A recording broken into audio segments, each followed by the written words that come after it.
Welcome to Redeeming Missions, a podcast from Every Home for Christ about the complexity of Christian missions and evangelism in our time. We host conversations that will challenge us through unique global perspectives and honest stories.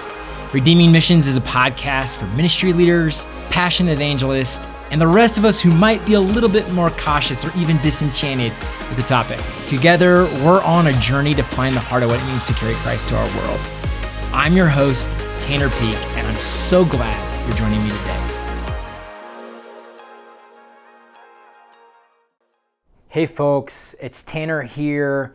I want to introduce you to a friend of mine. His name is Andy Byrd. He's a leader within the YWAM movement. YWAM stands for Youth with a Mission. It is a global movement of young people out doing mission all around the world. And I think you're going to love this conversation. Andy is passionate. He's articulate.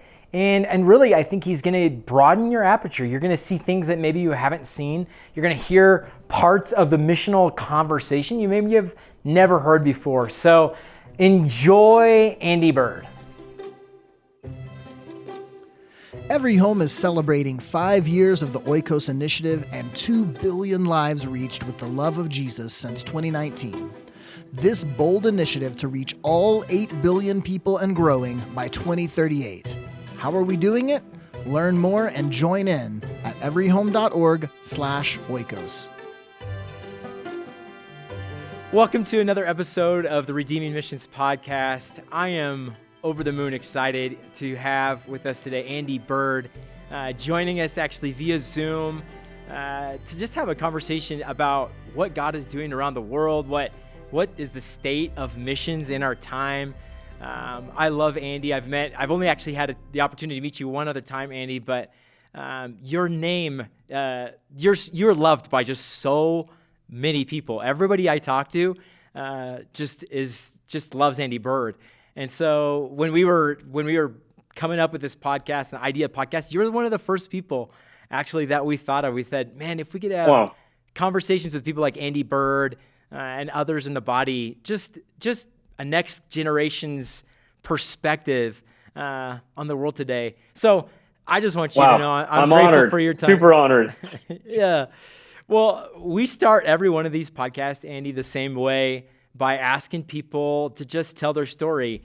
And it truly, I'm not just saying this, it ends up being probably my favorite time of the entire podcast. I love hearing about how God orchestrates people's lives and he sets things in order, and he, I don't know, people's story are just, there's something about God that you always see in it. So I'm going to hand it over to you and ask, would you be willing to share, really whatever God would put on your heart, but give us the story, the Andy Byrd story. What makes you tick?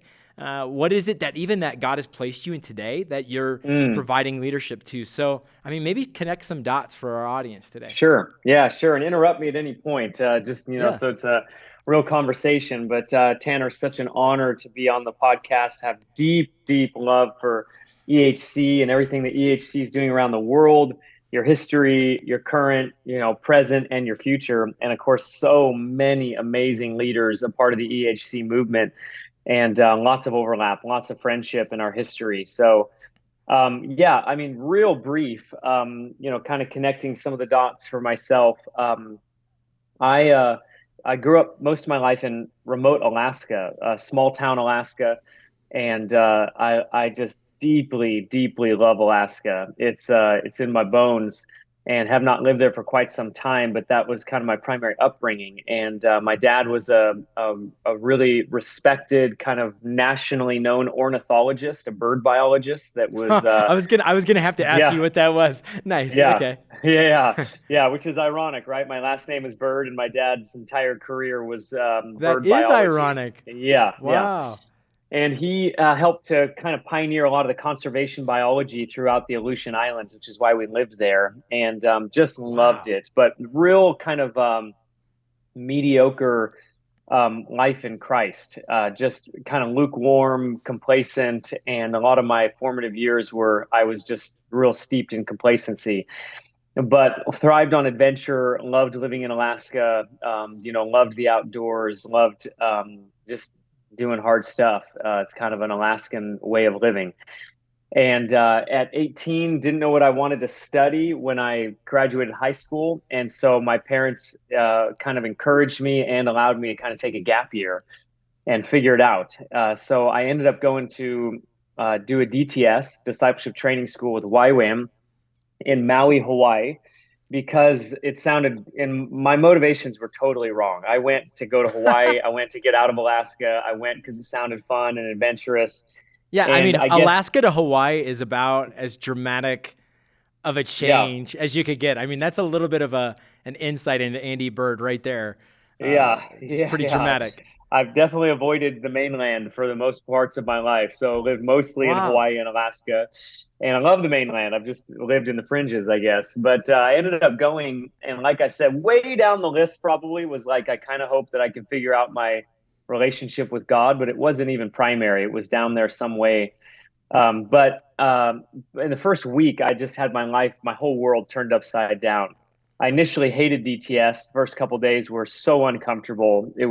People were way too vulnerable, way too transparent, way too passionate, and I was just being confronted in all my fears and my ego and my insecurities. And on the Friday, the first week, I had a really life-changing encounter with the love of God, and it shifted everything for me. It wasn't like when I mean everything, it shifted my entire perspective on God and what it meant to have a relationship with God.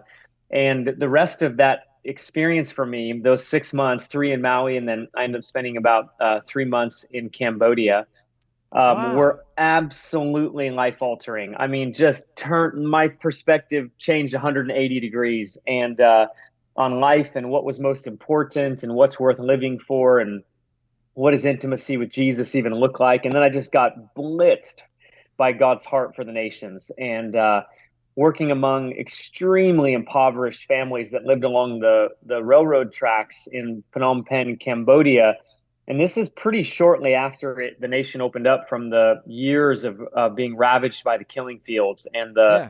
the genocide that happened there. And so we were one of the first teams to go in, and I was 18 years old. And I just got gripped with the realization of how many people around the world have never had an authentic encounter with the gospel, or have maybe never even heard the name of Jesus before, as we worked among some very unreached peoples and in a nation that was just devastated, just absolutely devastated by the tragedies of the killing fields, and it messed me up. So when I came back from that experience, I was pretty well set that the rest of my life was going to be global missions, though I had no Wow. idea what that meant.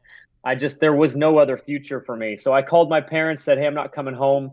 And I had the weekend off after I finished my DTS, and I joined staff on Monday. And Wow. essentially, yeah, it ended up being about 2 years before I ever went home from that experience. It was supposed to be 6 months, but I just was in. I just wanted to go. I wanted to go right away. I wanted to go all in for Jesus. I wanted to give everything I could to the nations, and met an amazing young lady who ended up being my co-leader for a couple of outreaches that we led when I was both 18 and 19. And so at the end of that second outreach, I proposed to her, and we got married at 20 years old. And first time I saw my parents from when I had left, I was engaged. I was radically in love Whoa. with Jesus, and I was ready to give my whole life to the nations. And they were pretty supportive. I think, especially when they saw how godly my wife was, I think they felt a lot better about my immaturities. And so Yeah.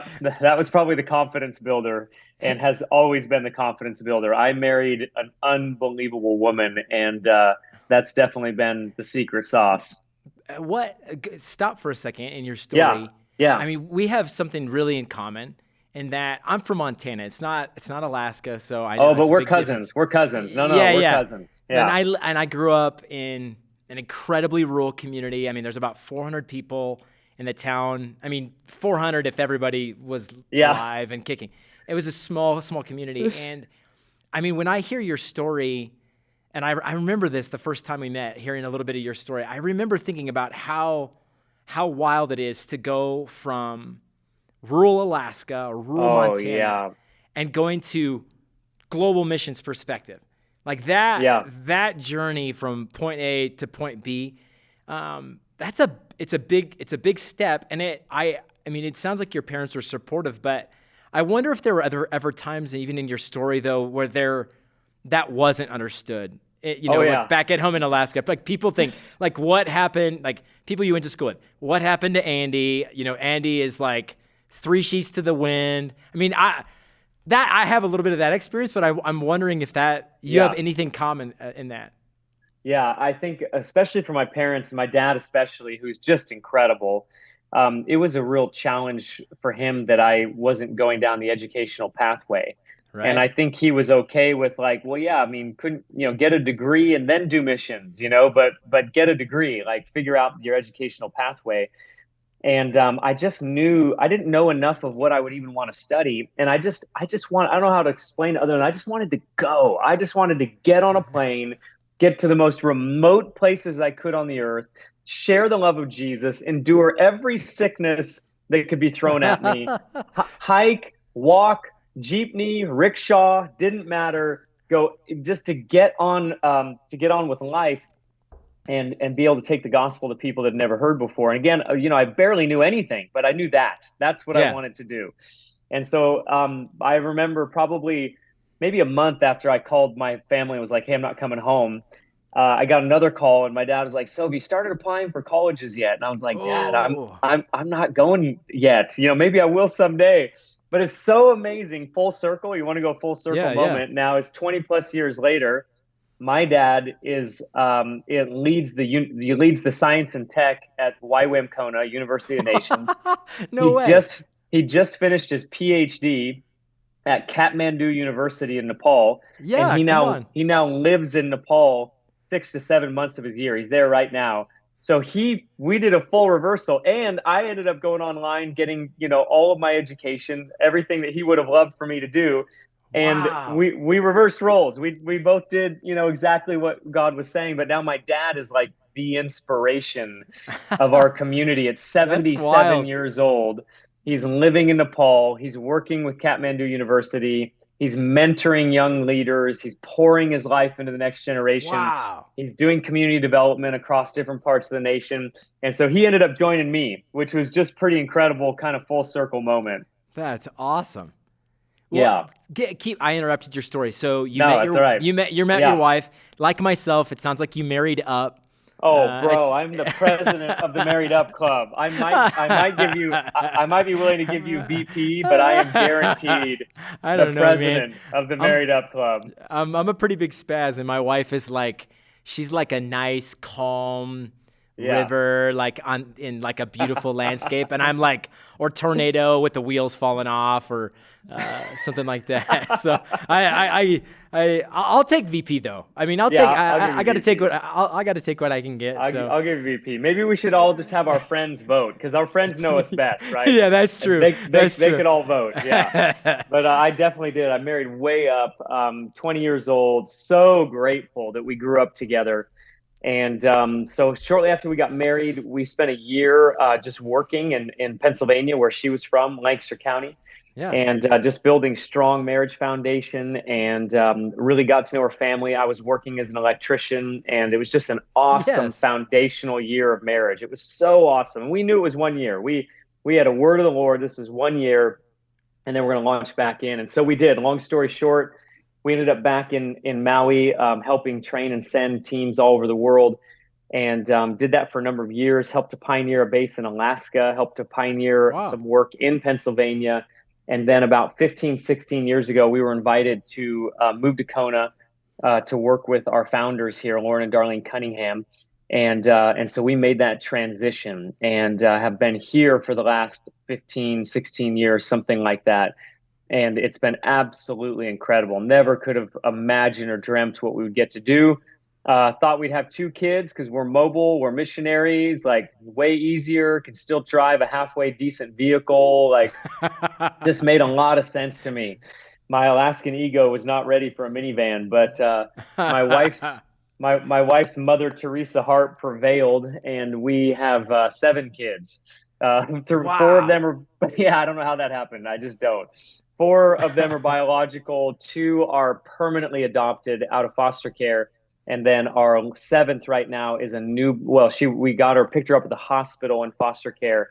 She's now 14 months and is most likely headed towards adoption as well. So she'd be our 7th. So I have a 19-year-old son who is just finished his DTS and heading out on a 50-state tour of America to call his generation into sharing the gospel and the activated gospel-centered life.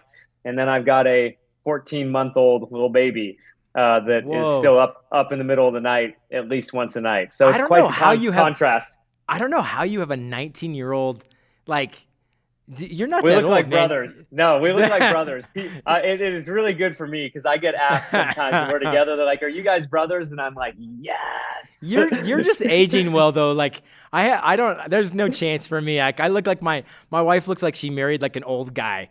Like my which is I don't know if that's good. I don't know if that's bad. Oh I can't man. really help it, but I feel bad for her. Like you're aging so well. So Well, that's why you I get to look might like give you're you 19-year-old. president of the. You might deserve president of the Married Up Club then, if that's the general consensus that your wife married Wow. an old guy. Yeah, I mean, it's looking. I don't know if she got a good deal or not. So, she might have got a lemon. I don't know. Oh no. So, speak a little bit more, Andy, to what God has put in your heart in these last years. What, like, give specifics. And imagine, like, in our audience, people that are gonna click on this or listen to this or watch this, they might not even have a big context for YWAM. Like they Yeah. maybe have heard it a little bit and, whispers on the wind, maybe they know someone, but give a little bit of more context to YWAM itself and what you've invested, I mean, most of your life into and the way that you fit overall into Yeah. that mechanism. Yeah, absolutely. Yeah, we're about 25 years into YWAM now, which is so crazy. I can't even believe it.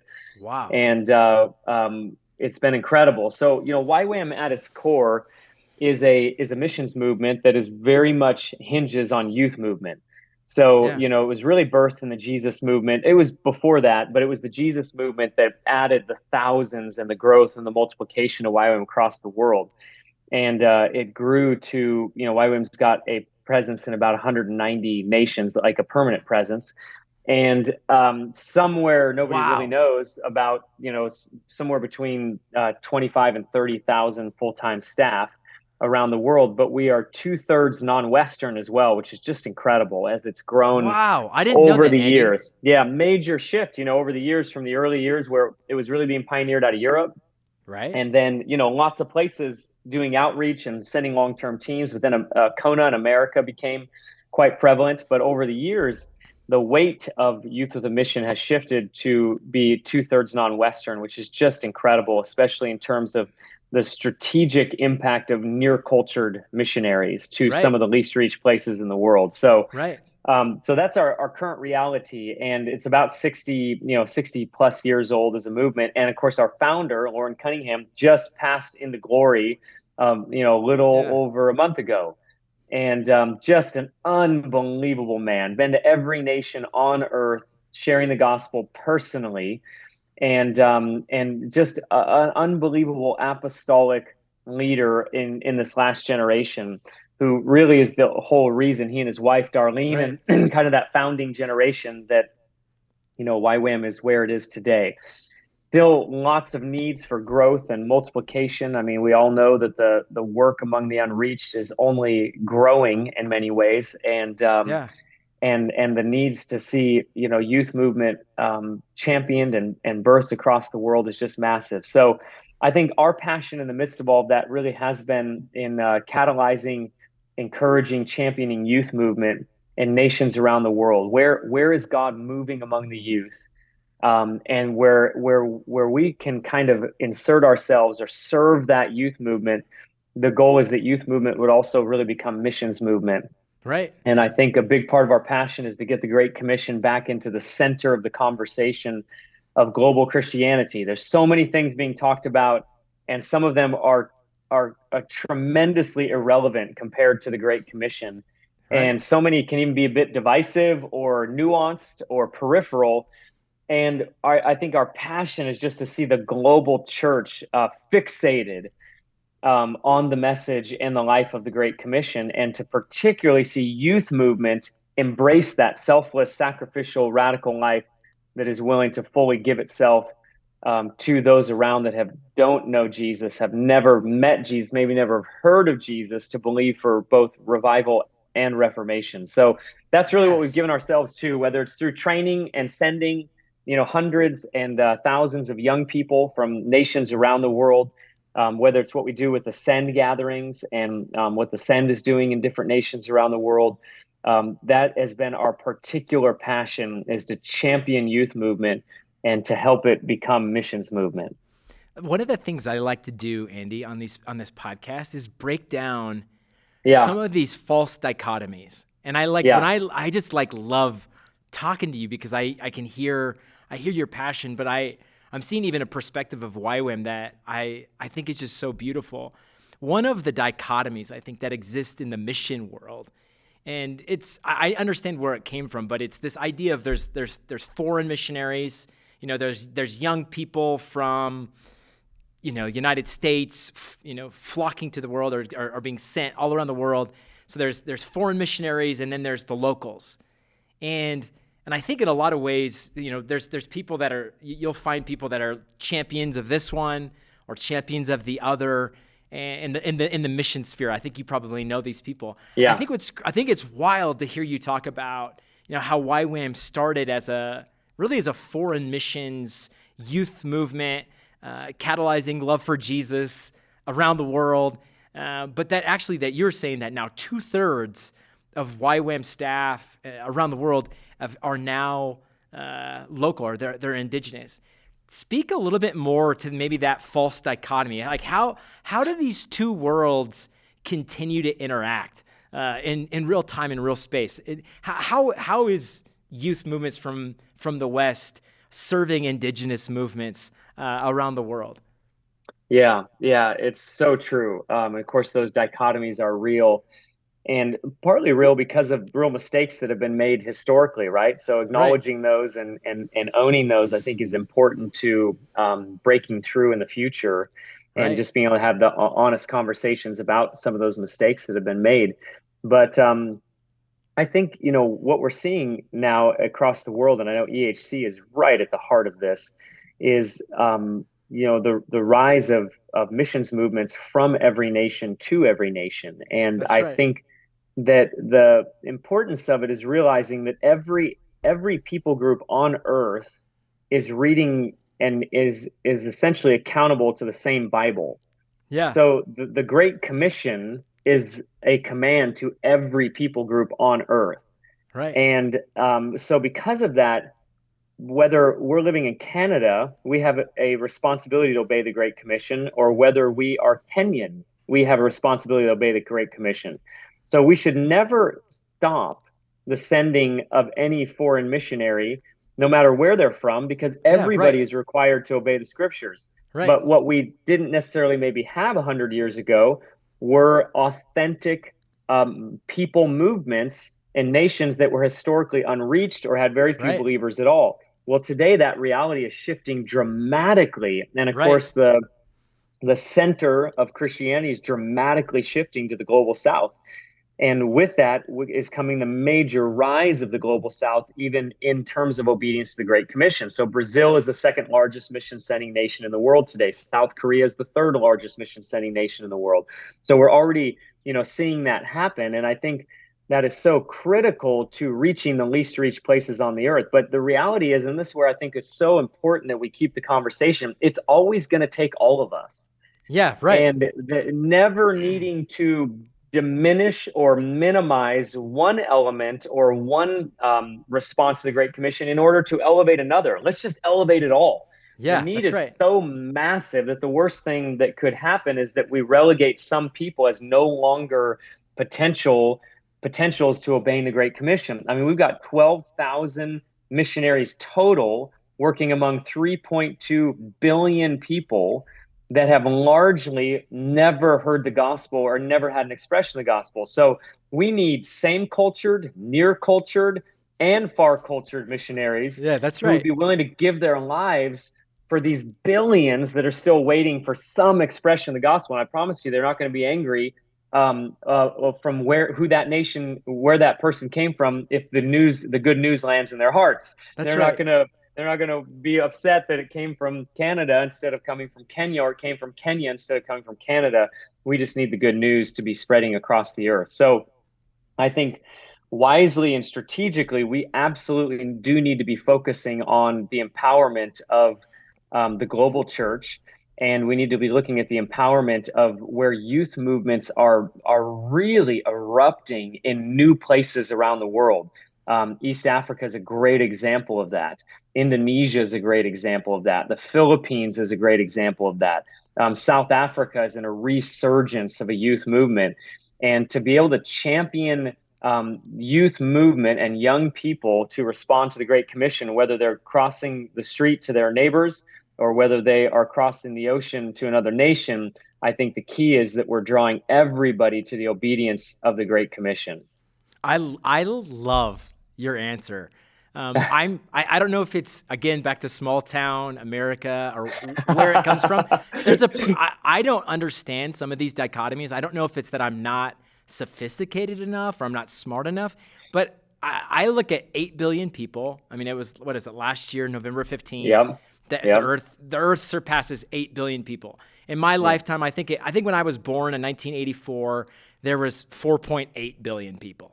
So we're talking about almost twice the population of the planet today. So I think of something like the Great Commission, I think this is wild, because that if it's a task that centers around humans encountering the love of Christ, the task has gotten almost twice as hard.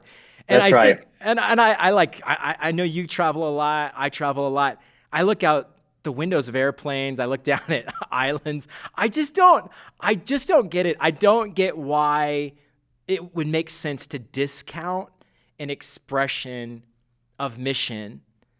It doesn't make sense to say that it has to be, okay, hey, no, foreign missions, it's obsolete, it's a thing of the past. No, I look at it and think, guys, whoever we can get in the game, like as many people as we can possibly get, emanating and radiating the love of Christ, whether, like you said, whether that's their neighbor or that's the end of the world, at the end of the road in a deep valley, skyscraper in Hong Kong. I don't really care. Like it just doesn't really matter to me. And so I think your answer is so beautiful, and just saying, hey, no, let's make the Great Commission. Let's put the Great Commission back at the center. Kind of let's cut out some of the the weird camps. I don't know how else to say it. The camps that are formed in the missions community. What do you think? A question. What do you think it is about youth movements, particularly that God uses? I think that's something that I've seen that myself. I mean, I've been a part of that myself.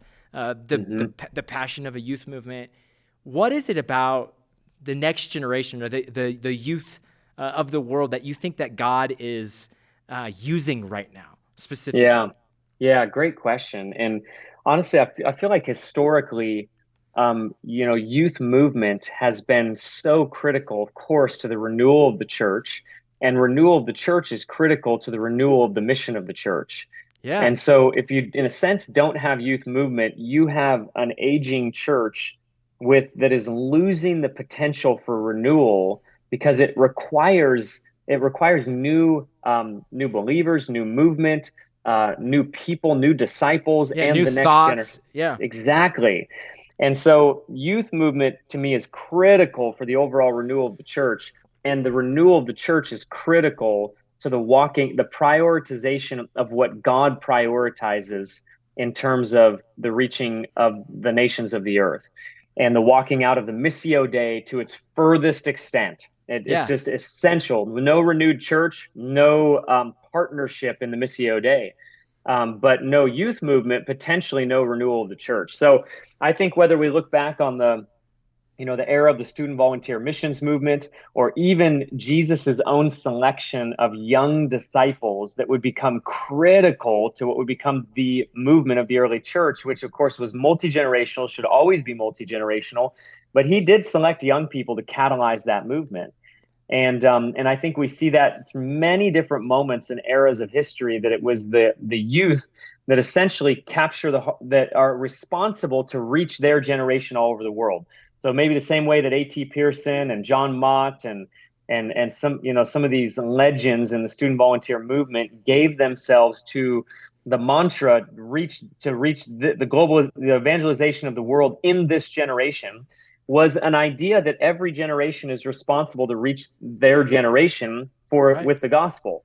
And so without youth movement, then that we miss a generation. So it's the 40, 50-year-olds who are faithfully pursuing God, or the 60-year-olds, but they realistically are not going to have the bandwidth, the innovation, or the ability to reach the next generation. The cultural divide between generations is becoming a much larger cultural divide than Yeah. ethnic cultures or national Yeah. cultures. Yeah. So, Gen Zers in Brooklyn have way more in common with Gen Zers in Riyadh than in Yeah. any time in human history. The real cultural divide in some ways between baby boomers or Gen X and Gen Z, right?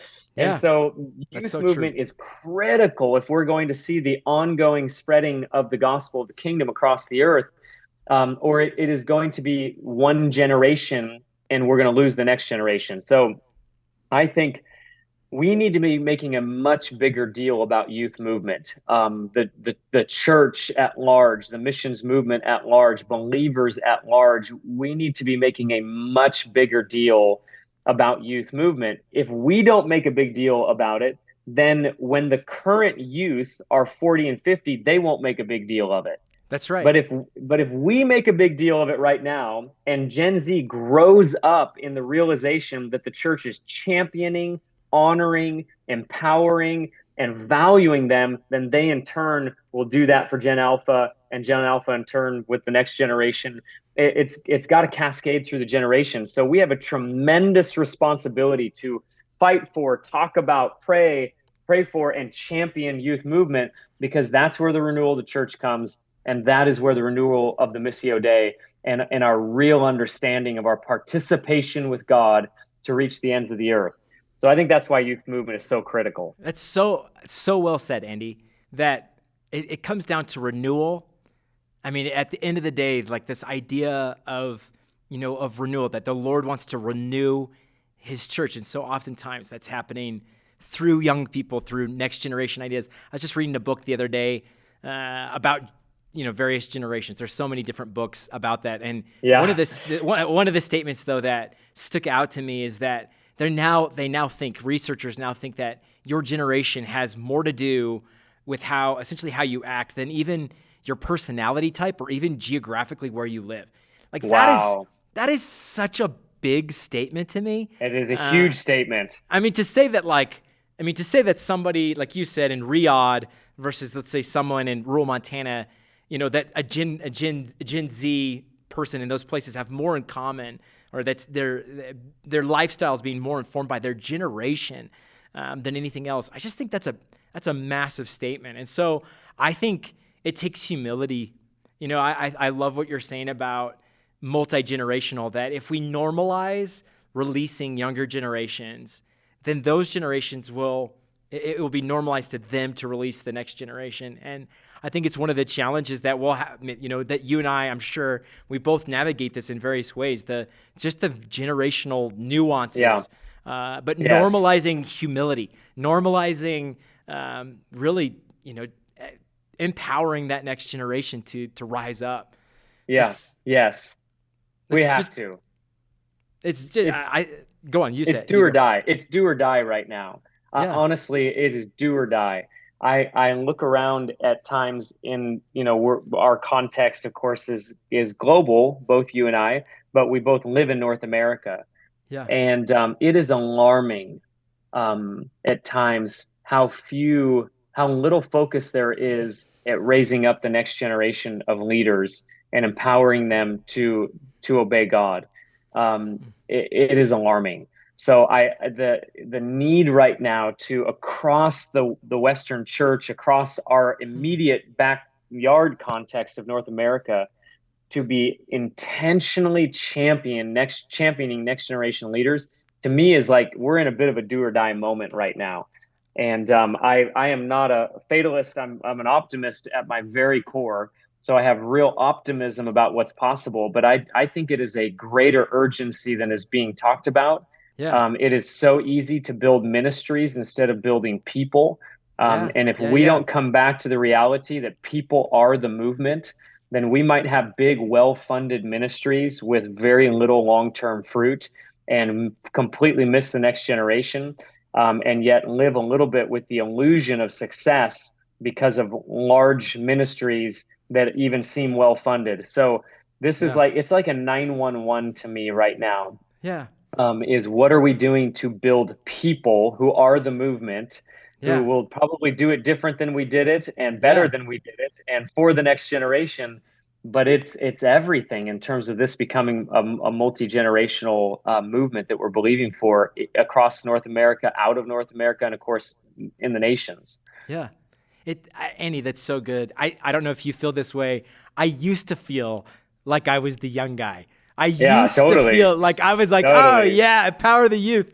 And now the older I get, the more I feel Yeah. like I'm like, get off my lawn. And I'm like, whoa, I'm turning into that old generation. So maybe that's just me. Let me ask you just a No, it's couple. so funny. Yeah. let me ask you a couple more questions while I have your time. You have a unique perspective, Andy, because I mean, you mentioned 190 nations around the world that you have. I mean, YWAM has extended into. When you look around the world, or you hear, testimonies from around the world, in the mission space, what is something that's making you excited? What's something that right now that you're pointing to say, wow, there's a new thing that's going on in our time. Yeah, wow. I love that question. I literally just stepped onto this call out of a meeting with, I don't know, there might be 50 or 60 leaders that have come in from probably 30 different nations. They're all working in unreached regions. So Middle East, Central Asia, North Africa, India, South Asia. Hmm. And I had to walk out while they were sharing some different stories and testimonies of what's happening. And, I think it's mixed, of course, with great difficulty and in some places increasing persecution, and yet also dovetailed with maybe some of the greatest fruitfulness that's been seen Hmm. in particular areas of the world ever in the history of these nations. So Hmm. I am astounded. And I would say a couple of themes that maybe I feel I see emerging and these would just be my perspective. There's so much more than this, is I think there's an increasing need to, and not just need, but trend, and I mean that the best way possible, to value and focus on the individual and distinct Hmm. peoples across the earth in the midst of an increasingly globalized world. So Huh. with globalization, in essence, does come a little bit of a loss of identity.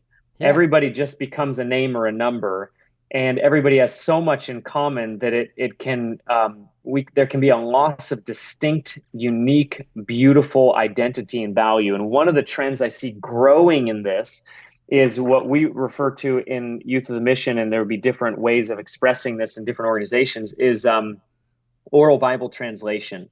Yeah. And oral Bible translation is really, in some ways, deregulating some of the historic translation world, which, my gosh, the translators in history are some of the greatest heroes on the earth Oh, that have absolutely. Yeah. greatest heroes on the planet. They deserve 37 Purple Hearts and, like a whole bunch of medals of honor. A better spot in heaven, Unbelievable. a better Oh my spot gosh. closer to the Way Lord, closer to closer. the throne. Way closer to the throne. I don't even know if I'll be able to see one from where I'm sitting. But I think we're also in a great season of deregulation across the world in so many different categories, and one of those Yeah. is in this category of translation and putting the translation into the hands of the people themselves. And so, some of what's happening with OMT, for instance, our crew that's working in, I'll just say in Asia, Yeah. they are right now real time translating the Bible into 5 languages right now that have never had a single word of the scripture Wow. in the history of their people group. And most of them don't even have written languages. They only have oral languages. But I think Wow. part of the trend that is so important is they matter. And there might only be 1,000 people that That's speak right. that language, but how many of you know hearing the gospel in your mother tongue is very different than hearing it through a translator or hearing Absolutely. it in a trade language that isn't really our heart language. It's Mm. like what we do business in. And nobody wants to get saved in a business language. If you Yeah. want to get saved, they need to hear the gospel. They need to know that God speaks their mother tongue. Yeah. And so I think there's a growing, and then the other place would be in Africa. We have another team in Nigeria that is currently right now translating 10 languages right now, real time, orally into languages that have never had the scripture. And all, once they have the book of Luke done, then they're in the Jesus film, and Right. you're sort of off to the races. But finding that they can translate an entire oral Bible in somewhere between 2 to 3 year period of time is astounding. So there are still over 2,000 languages that don't have a single word of the scriptures, and that ought to be zero in a short Right. amount of time. It ought to be one of our highest priorities, but I also feel it's something that God is highlighting. He's putting a spotlight on it. And it's partly to push back against some of the negative effects of globalization, Yeah. where everybody becomes a name and a number. That's Everybody right. just becomes a face in the sea of humanity. Is God going, no, no, no, no. I speak your language. I speak the language you heard when you were in your mother's womb. And that's the language that I relate to you on. And I care about your heart being affected by the gospel message and my love for you, not just a mental, assent to something that was That's right. translated into the business language of the region. And I think that's an area we need to double down on, but it's an area I'm already seeing, even in the last year, a real remarkable growth. And honestly, credit to Warren Cunningham in his last, 10 years of life, 10 months of life. Once he had his cancer diagnosis and knew it was terminal, he spent the last 10 months of his life this year, spoke to more people than in any year of his life, all on Zoom, and then those that flew out to be with him because he couldn't travel. And he Wow. spent from his cancer diagnosis to his dying day meeting with leaders and people and missionaries and teams and movements and denominations across the world, trumpeting the message of oral mother tongue or oral Bible translation. And it was his dying vision that he took right with him into a blaze of glory. But something broke loose in this year, and this is starting to spread in a way that I think 5 years from now, we're going to be pretty stunned at the momentum that's occurring in this. And it couldn't be more like just the heart of the gospel. It's Jesus stopping for the woman at the well. It's Jesus Totally. crossing the sea in a raging storm for the Yeah. hardest of hearts in the entire New Testament. This is who Jesus is he finds the least, the last, and the lost. And so I think this is an element that I really am amazed, deeply impacted by Lauren's message and life on it. And I feel it's going to really multiply across the missions world. I think that there's something so humanizing about what you're Yes. saying. I mean, I think Yes. Jesus's love was always so specific. I mean, it was with a name, with a person. I mean, he was speaking their language. He's bending down on the ground with them. I mean, he's so approachable. And I think that what you're saying about globalization is really profound, that there's something that can be somewhat dehumanizing about it, that everybody becomes a number or a statistic, Yes. or it just Yes. becomes, the mechanization. I always talk about this in the Every Home for Christ context. We have to beware of the mechanization of missions. Like, we Yes. cannot allow this to become the product of, industrial missions complex, that this needs to Yes. carry the same human, love-centered, Christ love, approachable kind of centered spirit and everything that we do. So what you're saying, I think, is so beautiful to see Bible translation as being a way that Christ's love gives dignity to smaller Yes. groups that might just have 1,000 people in them, and how Yes. even 1,000 people speaking that mother tongue, that original language of these people, it matters that Jesus is speaking into that in that language. And so Yeah. I love what you're saying. You speak of my love language. Let me ask you one more question, Andy. I Yeah. just got a couple more minutes with you. This is a question I ask every one of these podcasts. It's my kind of concluding, question every time. It came from some of this terminology that I'm going to use here. It came from, it was actually a Time magazine that I picked up impulsively in the grocery store of Mother Teresa. And I was in my quiet time one morning and flipping through this magazine, and I came to this section, and this is a little bit of my summary of what it said, but it gets to the point where it was talking about Mother Teresa in her own language, what her mission was. And the language that was used is that she was to carry Christ to the world's destitute and poor. And as I read that word carry, it just hit me. There's just something to me when I heard that. There's something so beautiful about using that language, talking about carrying Christ, not just carrying booklets or gospel, evangelistic literature, Bibles, no, carrying actually Christ in our lives, in our eyes, to people around the world. When I say carry Christ, I know I'm putting you on the spot. When I say that, what does that mean to Andy Byrd? I mean, when I say that, what jumps in your mind as I say carry Christ? Yeah, gosh, I love that. And I would say I recently read a biography of Mother Teresa. It was one of the most impactful biographies I've ever read in my life. It just messed me up. And so much of what you're talking about and related to this question. And, of course, I think I could give it like a big, broad, more general answer. But if I really were to humanize that question and in my own life, kind of personalize it, probably some of the greatest honors of my life have been being able to trek into some of the most remote areas of the Himalayas, with backpacks full of God's word, the words of life, in the mother tongue of the people that we're trekking to. And they might have been SD cards for audio, or they might have been print, they might have been audio devices, or all three. And, oftentimes we're taking 3, 4, 5 days to even get to the village that we're trying to reach. And I've done this a bunch of times. It's my happy place is the remote Himalayas. It's very similar to remote Alaska, I guess, although 10 times higher. And I think to be able to walk into and some of these villages that have probably never, ever heard the name of Jesus in the history of their village or their family line, and, pull out a little projector and watch their eyes as for the first time in their generational line, they are hearing the story of hope. And they are seeing a man who healed the sick, raised the dead, and then died on a cross for the forgiveness of sin.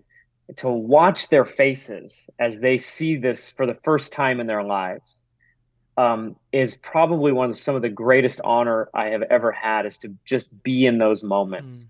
And then to be able to give them God's word, to be able to share with them even more of the story, and to watch real life transformation begin to occur.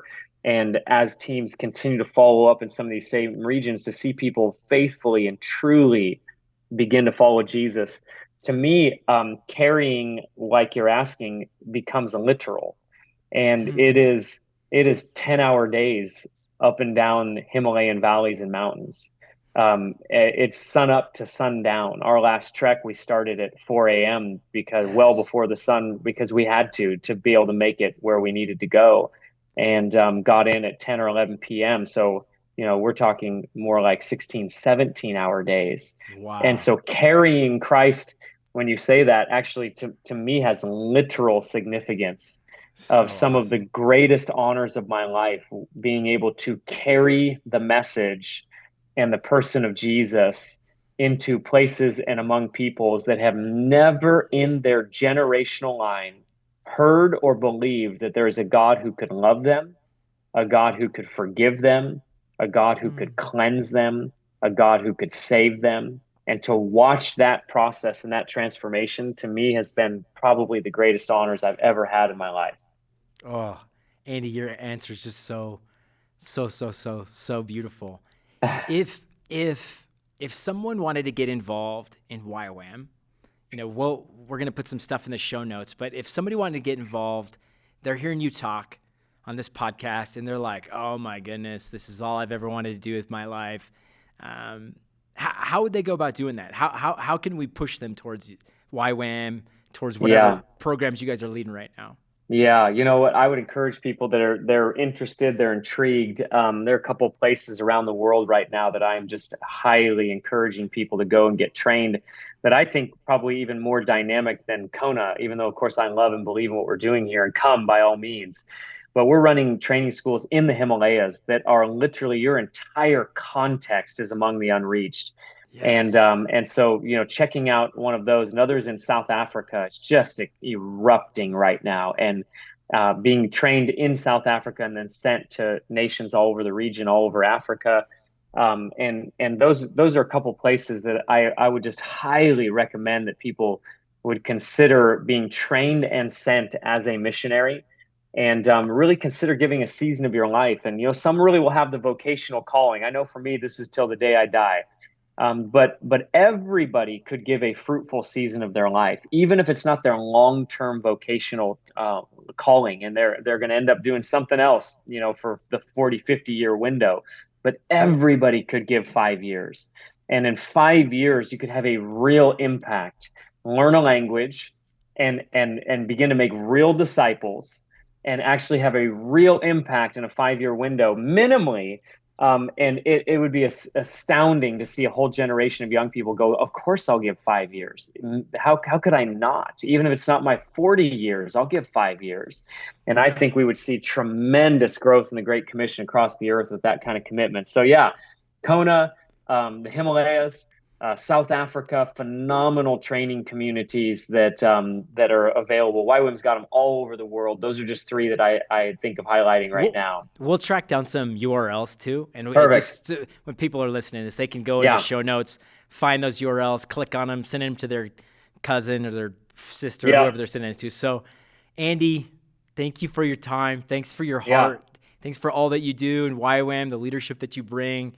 I just feel happy. I love your passion for the Great Commission. I think Every Home for Christ and YWAM are like our cousins. I mean, absolutely. we have just so many overlaps. I just actually interviewed somebody from Southeast Asia a couple weeks ago, and I didn't know this, but a big part of their story was going through a YWAM DTS. And I mean, this is like one of our core leaders in Southeast Asia, and they're speaking about YWAM. So just so love and appreciate what you do. But thanks for your time. Mutual. Yeah. Thank you, Tanner. So much fun. So love EHC, and super fun just to talk about global missions for a little bit. Loved it. Amen. Thanks. Thank you for joining us today on the Redeeming Missions podcast. If you like what you heard, we encourage you to visit everyhome.org/redeeming missions to find all past episodes and learn more about supporting the efforts of Every Home to carry Christ to everyone, everywhere, in every generation. Echoing the prayer of St. Patrick, Christ with us, Christ before us, Christ behind us, Christ in us. Let us carry Christ to our world. Until next time.